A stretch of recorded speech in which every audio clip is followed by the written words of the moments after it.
Well, first of all, these people have a sickness. It's, as Charles Krauthammer called it, it's Trump derangement syndrome. Yep. Anything to do with this president, they cannot find one thing that he's done that they like. And so he understands that, and it's okay because he's going to continue to do the right thing for the United States. And so Ivanka Trump, sitting down at the table, discussing issues or taking part in a meeting where she knows these issues incredibly well, women's entrepreneurship, trying to build education and health care across Africa. These are things that are important to her, and she knows a lot about. And I got to tell you, the left calling these derogatory terms, describing her in these derogatory terms is so demeaning. It's unbelievable that the left would allow this to happen and not just condemn these remarks, because if it was somebody on the right, we always do, if it was somebody, a conservative commentator saying these things about Hillary Clinton or anyone or Hillary's daughter, okay, they would be apoplectic, and it is absolutely wrong for the left to be attacking Ivanka on these issues. David, to your point, I mean, we have feminists coming out and attacking Ivanka.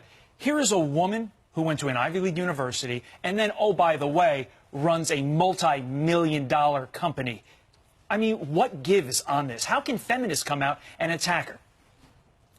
But we all know this. These feminists are only feminists in name only. They're only feminists when it affects their checkbook. They don't fight for women across the board. They never have. Whether it's from Hollywood and what the Hollywood left does, whether it's the New York elite, what they do, this is just commonplace in America. If you agree with them, they're on your side, and they will fight for you. If you are not on their side, they will demean you in the most ugly terms, and it is quite frankly, it's offensive. It's offensive. I'm offended wildly for offensive. It's called conditional love at its best. But, I think a lot of people find it refreshing that the president brings his family with him. We saw Melania Trump right by his side, sitting next to Vladimir Putin at that dinner. I mean, she's got an incredible story herself to tell, coming originally from a communist country. I think a lot of people around the world see his family. They're impressed by that. They like that he brings them with him and puts them in these positions.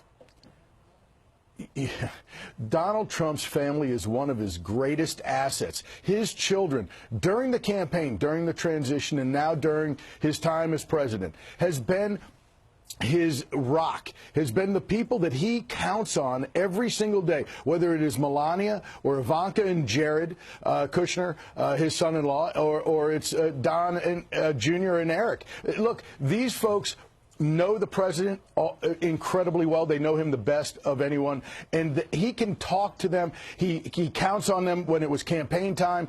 He had them right there with him, and the American people fell in love with the Trump kids. And so this is nothing different than what he campaigned on, and I'm glad they're there helping him out. Well, and another detail, the reason why the president stepped out of that meeting was to have a bilateral meeting with the leader of Indonesia, the most populous Muslim country in the world. Imagine if he hadn't stepped out and snubbed the leader of the largest Muslim country in the world. That would have been the headline. I mean, you can't win for losing no matter what. So I think it's a big nothing burger. And that's why President Trump goes about his business every single day, and he doesn't worry about that. He is deciding every day what is right for America today, and I'm going to do the next right thing, and that's what he does, and that's what he did here at the G20.